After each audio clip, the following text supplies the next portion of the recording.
तुला शिकवीन चांगलाच धडा या मालिकेच्या आजच्या भागात आपण पाहणार आहोत.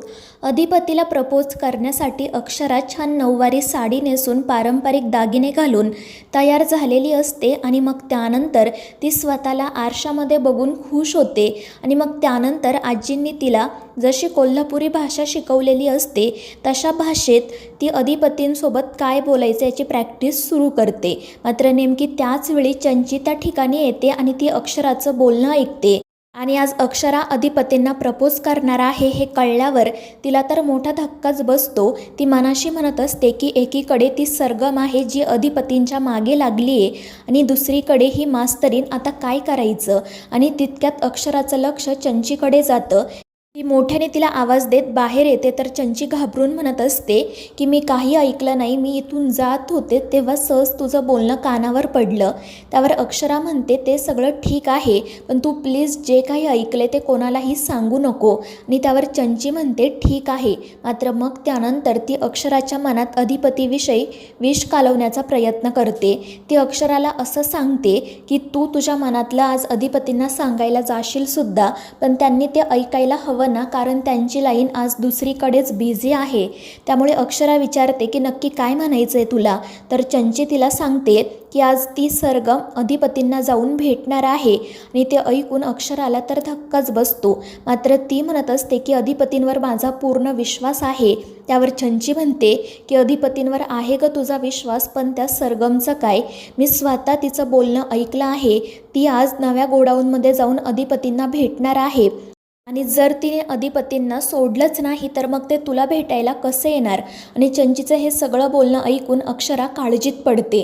तर चंची म्हणत असते की मी तुला हे जे काही सांगितलं आहे ना ते तू कोणालाही सांगू नको, पण जर तुला खात्री करून घ्यायची असेल तर तू नवीन गोडाऊनमध्ये जा, म्हणजे तुला सगळं काही समजेल. आणि मग ती हसतच तेथून निघून जाते. दुसरीकडे अधिपती आणि रवी त्या नवीन गोडाऊनवर आलेले असतात. त्यांचा नवीन सप्लायरसुद्धा त्यांच्यासोबत असतो. अधिपती त्या सप्लायरला सांगत असतात की आमचा जुना सप्लायरसुद्धा चांगला माल पाठवायचा, मात्र माल पाठवायला त्याला उशीर व्हायचा, म्हणून आम्ही तुमची नेमणूक केली आहे. त्यामुळे तुम्हाला वेळेवर माल पाठवावाच लागेल. आणि त्यावर तो सप्लायरसुद्धा हो म्हणतो. त्यांचं ते बोलणं सुरू असतानाच सरगमसुद्धा त्या ठिकाणी येते. दुसरीकडे चंची पुन्हा घराबाहेर जाण्यासाठी निघालेली असते, मात्र दुर्गी तिला थांबवते. ती चंचीवर ओरडतच म्हणते की तुला किती वेळा सांगितलं आहे सारखं गावभर फिरू नको, घरात थांब. मात्र चंचला काही ऐकत नाही. तिच्यासोबत जे काही घडत असतं त्यामुळे ती खूप चिडलेली असते आणि दुर्गीला म्हणत असते की मम्मी आधीच ती सरगम अधिपतींच्या मागे लागली आहे आणि आता ती मास्तरीनसुद्धा. आधी मला असं वाटायचं की जरी ती त्यांच्या लग्नाची बायको असली तरी त्यांच्यामध्ये नवरा बायकोचं काही नातं नाही, पण आता तसं काहीच राहिलेलं नाही. ती आत्ताच अधिपतींना नटून थटून भेटायला गेली आहे. मी घरात बसून काय करू, तुझ्यावर लक्ष ठेवू का. तिची ती चिडचिड बघून दुर्गीलासुद्धा वाईट वाटतं. ती तिला समजवण्याचा प्रयत्न करते, मात्र चंची काही ऐकत नाही. ती म्हणते की मी आता आगीत जे तेल ओतलं आहे ना त्यामुळे कसा भडका उडतोय ते मला बघायचं आहे. आणि मग ती लगेच घराबाहेर पडते. तर दुर्गी स्वतःशीच म्हणत असते की चंचे तुझं आणि अधिपतींचं लग्न झालं नाही याचं मलाही वाईट वाटते, पण मी तरी काय करू ग. आणि मग त्यानंतर ती लगेच भुवनेश्वरीला हे सगळं सांगायचं ठरवते. दुसरीकडे अक्षरा अधिपतीला भेटायला चाललेली असते, पण तिला सतत चंचीचं बोलणं आठवत असतं. मात्र ती मनाशी म्हणत असते की कोणी काही बोलू दे, अधिपतींवर माझा पूर्ण विश्वास आहे.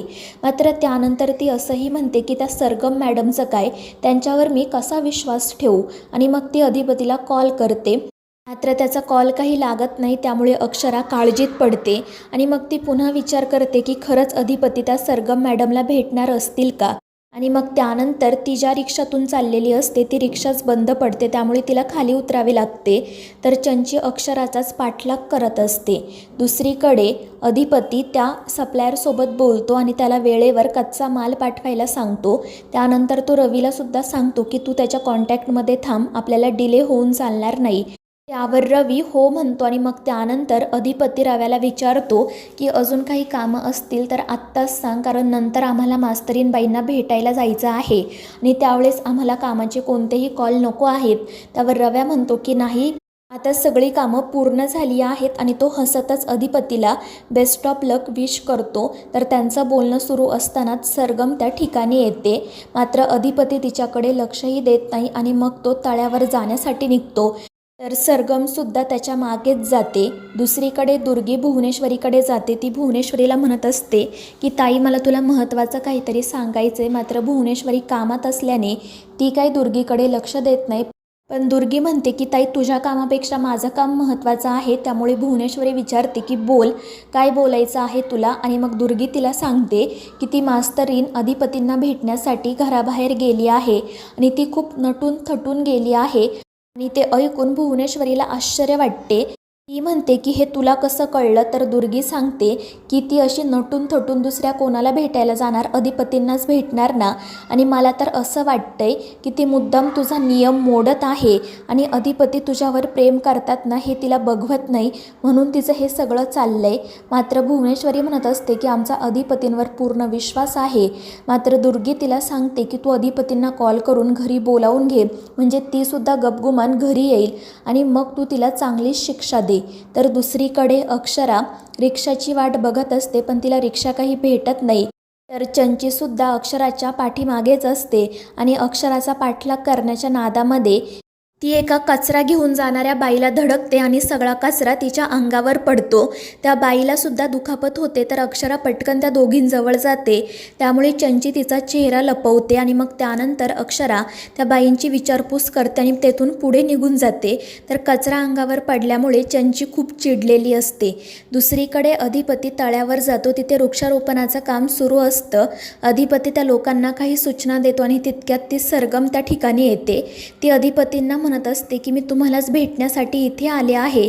तर अधिपती विचारतात पण का, कशासाठी. तर ती सरगम म्हणते की तुमच्या पायाला लागले असं कळलं मला. गेटवेल सून म्हणायला आले आणि मग तिने आणलेला बुके अधिपतींना देते.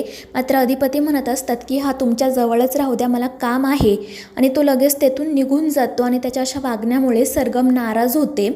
तर दुसरीकडे अक्षरा चालतच नवीन गोडाऊनकडे जाण्यासाठी निघालेली असते. तर चंची तिच्या मागोमागच असते आणि एके ठिकाणी अक्षरा थांबते.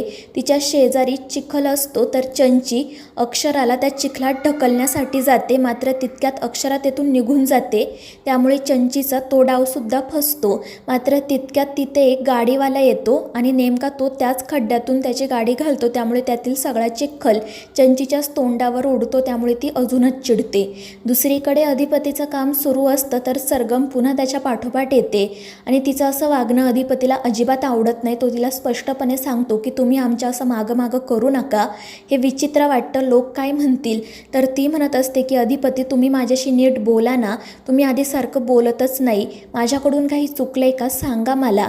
आणि आपल्याला तर आता गाण्याची शिकवणीसुद्धा सुरू करायची आहे ना, मग असं वागून कसं चालेल. त्यावर अधिपती म्हणतो की आम्ही तुमच्याशी नीटच बोलतोय, पण आम्हाला खरंच आता खूप काम आहे.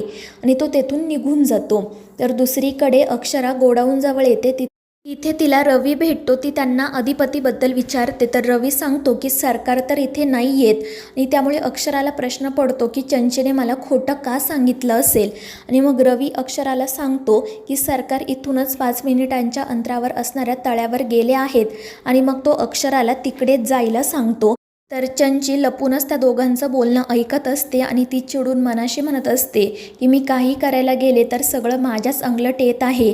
कचरासुद्धा माझ्याच अंगावर पडला आणि तो चिखलही माझ्याच तोंडावर उडला, पण आता मी या अक्षराला सोडणार नाही. तर मित्रांनो, या मालिकेच्या पुढील भागांच्या अपडेटसाठी आपल्या चॅनेलला सबस्क्राईब करा.